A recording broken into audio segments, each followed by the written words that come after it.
I just can't with you Biden voters fear-mongering about the social studies curriculum in Florida.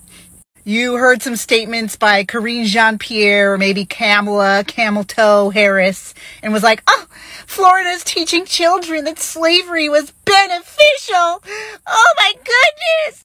First of all, if you actually took the time to read the curriculum, you would see that it is the most extensive African American history for any public schools in any state.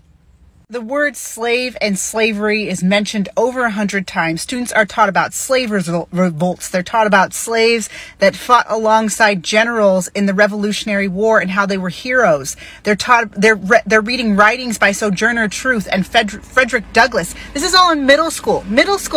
And since you did not take the time to read the one line that you guys are all freaking out about, it is a part in the curriculum where it's talking about how slaves learn certain trades while they were slaves, like being a blacksmith or carpentry or even agriculture, and how some of them were able, in some instances, this is an exact quote from the curriculum, in some instances were able to apply those skills to their personal benefit. And if you know history, sorry, I know you guys want to cut out history, or at least the historical facts that don't fit your narratives, you will learn that this is true. Does it mean that slavery was beneficial overall? No. What this means is that there were slaves that were sometimes allowed to use these skills for their own personal benefit. For example, some slave owners allowed their slaves to work outside of the plantation and using their skills that they learned while being a slave to work for others and earn money and eventually buy their own freedom.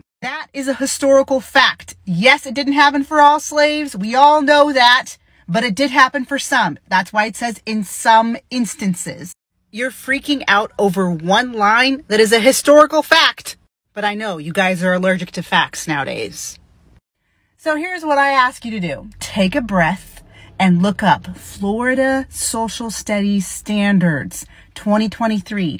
Read it and then come to your conclusions.